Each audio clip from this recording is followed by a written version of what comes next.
ashamed of what was taking place, because to me that was a very important moment. I don't think you can disrespect our country, our flag, our national anthem. To me, the NFL situation is a very important situation. I've heard that before about was I preoccupied. Not at all. Not at all. I have plenty of time on my hands. All I do is work. And to be honest with you, that's an important function of working. It's called respect for our country. Many people have died. Many people. Many people are so horribly injured. I was at Walter Reed Hospital recently, and I saw so many great young people, and they're missing legs and they're missing arms, and they've been so badly injured. And they were fighting for our country. They were fighting for our flag. They were fighting for our national anthem. And for people to disrespect that by kneeling during the playing of our national anthem, I think is disgraceful. So I will also say that, again, I read you part of his quote, but the governor of Puerto Rico is so thankful for the great job that we're doing. We did a great job in Texas, a great job in Florida, a great job in Louisiana. We hit little pieces of Georgia and Alabama. And frankly, we're doing, and it's the most difficult job because it's on the island. It's on an island in the middle of the ocean. It's out in the ocean. You can't just drive your trucks there from other states. And the governor said we are doing a great job. In fact, he thanked me specifically for FEMA and all of the first responders in Puerto Rico. And we're also mentioning with that the U.S. Virgin Islands. It was devastated.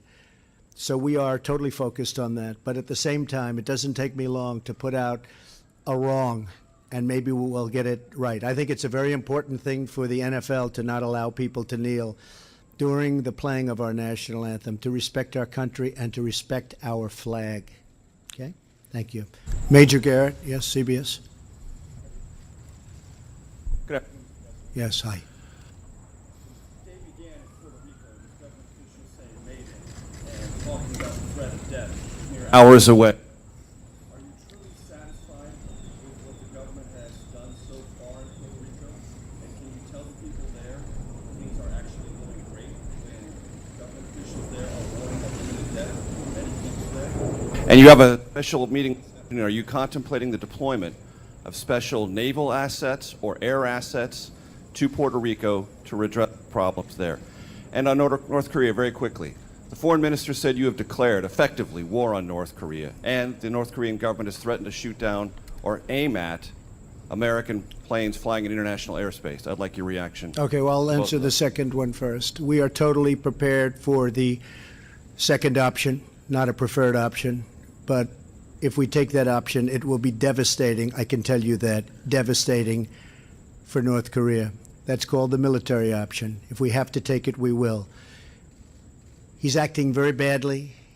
He's saying things that should never, ever be said. And we're replying to those things, but it's a reply. It's not an original statement, it's a reply.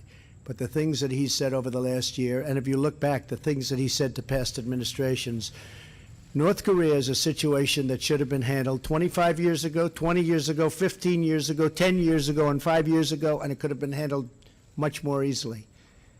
You had various administrations, many administrations, which left me a mess, but I'll fix the mess. So we'll see what happens with North Korea. As far as Puerto Rico is concerned, I think just the opposite. We have had tremendous reviews from government officials, as we have in Texas and Louisiana, and as we have in Florida, as you know, from Governor Scott and Greg Abbott, great governors. And this morning, the governor made incredible statements about how well we're doing. We understand it's a disaster. It's a disaster that just happened. The grid was in bad shape before the storm. And Puerto Rico didn't get hit by one hurricane, got hit by 2 hurricanes. And they were among the biggest we've ever seen, with the second one being even worse. I mean, the second one hit Puerto Rico as a Category 5. I don't believe anybody's ever seen that happen before. Hit land with that kind of velocity. The governor has been extremely generous, and I appreciated it. We right now have our top people from FEMA, and they have been there. We are unloading on an hourly basis massive loads of water and food and supplies for Puerto Rico. And this isn't like Florida where we can go right up the spine, or like Texas where we go right down the middle and we distribute. This is, a thing called the Atlantic Ocean. This is tough stuff. The governor has been so incredible in his statements about the job we're doing. We're doing a great job. Don't forget, their police force has been decimated because many of the police in Puerto Rico have lost their homes. So, sure, they want to be police, but they also want to be able to watch their families and find their families, and they have to live. So we're also very much involved in security in Puerto Rico. So everybody has said it's amazing the job that we've done in Puerto Rico. We're very proud of it. And I'm going there on Tuesday. Now, with all of that being said, record, if you look at the amount of water dropped on that island between the two hurricanes, and the first they just barely got by with, but they were devastated. And the second was a complete wipeout. I mean, this was a place that was destroyed. So I think we've done a really good job. We're continuing to. We are literally unloading on an hourly basis water, food, supplies. We have our top people from FEMA and our first responders and everybody else. We're going to be deploying Navy ships. They've already been deployed. And we are going to do far more than anybody else would ever be able to do. And it's being recognized as such. But it is a tough situation. Your eyes should burn, your heart should be struck by the absolute humanitarian crisis in Puerto Rico. And as I listened to my colleagues this morning, as I was coming to this floor already on these issues, they pierced my heart even more because Puerto Rico is underwater. The disease is rising. People with medicine are losing it because they do not have refrigeration. And yet the idle talk and idle hands of the administration are in fact not doing anything sufficient enough to save those lives. And I too have people in my district who are unhoused, but I'm here because we are unified and we must be able to speak about the whole of America. I've been to Puerto Rico on a number of issues. I know the leadership, the former congressperson, and I believe that it is high time, if this is water that Hurricane Harvey was, imagine the disease of being hit by 155 miles per hour. It is now time to put a military czar in Puerto Rico, send the C-130s, send the ships, help these people be rescued. This is a disgrace. Stop talking about foolishness. Be a leader and be the commander-in-chief and stop all of this. When are we going to get the kind of leader that is deserving of the American people? I am sick and tired of it. I want a president. I do not want a person is no longer recognized. People are dying. Enough is enough.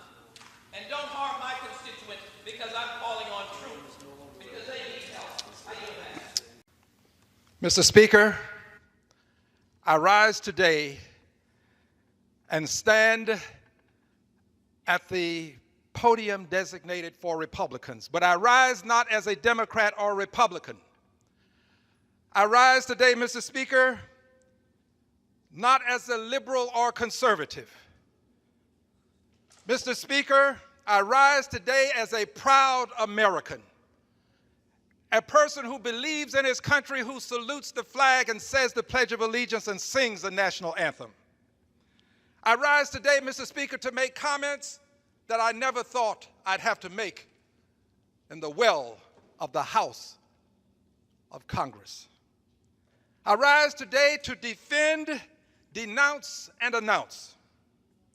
Mr. Speaker, I rise to defend any mother who has been called a dog because her son engaged in peaceful protest. I rise, Mr. Speaker. I rise today, Mr. Speaker, to defend any son who is called the son of a dog because he engaged in peaceful protest. I rise, Mr. Speaker. Mr. Speaker, I rise to denounce these comments that have been made because they have brought discourse to a new low. Mr. Speaker, this is a level of indecency that is unbecoming the presidency. Mr. Speaker, I rise to say to the world that this is not what America is all about. Calling people SOBs, and we know what a B is. It's a dog. Mr. Speaker, I rise because my heart tells me that I must do something. So, Mr. Speaker, I denounce the comments that were made, and I rise to announce that on next week, Mr. Speaker, I will bring a privileged resolution before the Congress of the United States of America. I will stand here in the well of the Congress